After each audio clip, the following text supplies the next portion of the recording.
ദൈവത്തിൻ്റെ അതിപരിശുദ്ധ നാമം വാഴ്ത്തപ്പെടുവാറാകട്ടെ. നമ്മൾ എങ്ങനെയുള്ളവരായി തീരണമെന്നുള്ളതിൻ്റെ ധ്യാനത്തിലൂടെ, ചിന്തയിലൂടെ, പുറപ്പാട് പുസ്തകവും യൂദയുടെ ലേഖനത്തിലൂടെ കർത്താവിൻ്റെ വരവെങ്കിൽ എങ്ങനെയുള്ളവരായി തീരണമെന്നുള്ളതിൻ്റെ ധ്യാനചിന്ത പഠനത്തിലൂടെ നമ്മൾ മുൻപോട്ട് നീങ്ങുമ്പോൾ 20 മുതൽ 23 വരെയുള്ള വാക്യങ്ങളിൽ കൃത്യമായി യൂദയുടെ ലേഖനം പറയുന്നത്, നിങ്ങളോ പ്രിയമുള്ളവരെ നിങ്ങളുടെ അതിവിശുദ്ധ വിശ്വാസത്തെ ആധാരമാക്കി നിങ്ങൾക്ക് തന്നെ ആത്മീയ വർധന വരുത്തിയും പരിശുദ്ധാത്മാവിൽ പ്രാർത്ഥിച്ചും നിത്യജീവനായിട്ട്, എന്തൊരു ആത്മീയ വർധന, പരിശുദ്ധാത്മാവിൽ പ്രാർത്ഥിച്ച്. അപ്പോൾ ഈ നോമ്പ് കാലഘട്ടത്തിൻ്റെ ഈ അവസാന ദിവസത്തോട് അടുക്കുന്ന സമയത്ത് നാളത്തെ ഉയർപ്പിൻ്റെ ശക്തിയിൽ നമ്മൾ അങ്ങനെയുള്ളവരായി തീരണം എന്നുള്ളത് വളരെ വ്യക്തമായി ഇവിടെ പറയുന്നു. 21-ാം വാക്യത്തിൽ നമ്മുടെ കർത്താവായ യേശു ക്രിസ്തുവിൻ്റെ കരുണയ്ക്കായി കാത്തിരുന്നു കൊണ്ട് ദൈവസ്നേഹത്തിൽ നിങ്ങളെ തന്നെ സൂക്ഷിച്ചുകൊള്ളുകയും അവരവർക്ക് സൂക്ഷിക്കണം, മറ്റാർക്കും സൂക്ഷിക്കാനൊക്കെയല്ല, അവരവർ സൂക്ഷിച്ച് മുൻപോട്ട് പോകാനായിട്ട് സാധിക്കണം.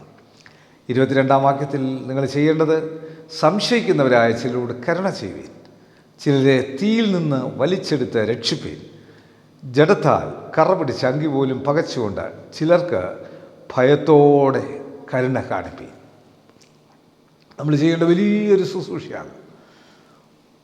രക്ഷിക്കപ്പെട്ട് ദൈവകൃപ പ്രാപിച്ച് ദൈവശക്തി പ്രാപിച്ച യേശുക്രിസ്തുവിൻ്റെ ശിഷ്യഗണങ്ങൾ, ക്രിസ്ത്യാനി എന്നുള്ള വാക്യം ഉപയോഗിക്കുന്നില്ല, യേശുക്രിസ്തുവിൻ്റെ ശിഷ്യഗണങ്ങൾ ചെയ്യേണ്ടത് മറ്റുള്ളവരെ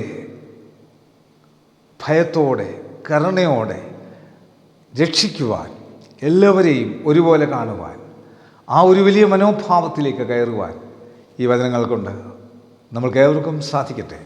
ഈ 50 നോമ്പിൻ്റെ അല്ലെങ്കിൽ 40 നോമ്പിൻ്റെ ഈ അവസാന ദിവസം, നാളെ വിശുദ്ധ ആഴ്ചവട്ടത്തിൽ ഈസ്റ്ററോടുകൂടി ഇത് തുടരുമ്പോൾ, അത് നമുക്ക് ഒരു വർഷത്തെ ഒരു ഈസ്റ്ററോട് നമുക്ക് ലഭിക്കുമ്പോൾ നമ്മളെ തന്നെ ഒന്നുകൂടെ വിശുദ്ധീകരിക്കുവാൻ ഈ വചനങ്ങൾ ഏവർക്കും നൽകട്ടെ എന്ന് പ്രാർത്ഥിക്കുന്നു.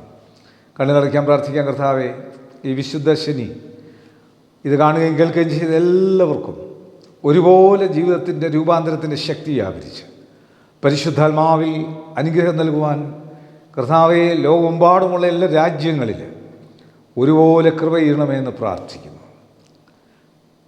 ലോകത്തിൻ്റെ വിവിധ മേഖലകളിൽ പ്രവർത്തിക്കുന്ന ആത്മീയ പ്രവർത്തനങ്ങളും സാമൂഹിക പ്രവർത്തനങ്ങളും സാംസ്കാരിക പ്രവർത്തനങ്ങളിലും എല്ലാ പ്രവർത്തനങ്ങളിലും മേഖലകളിലുമായിരിക്കുന്ന എല്ലാ പ്രിയപ്പെട്ടവരും കർത്താവിൽ ആശ്രയിച്ച് മുൻപോട്ട് പോകുവാൻ എല്ലാവർക്കും കൃപ നൽകിക്കാട്ടെ. യേശുവെ നന്ദി, യേശുവെ സ്തോത്രം, യേശുവെ ആരാധന, യേശുവെ മഹത്വം. യേശു മൂലം പ്രാർത്ഥന കേൾക്കണം നല്ല പിതാവേ, ആമേൻ. God bless you.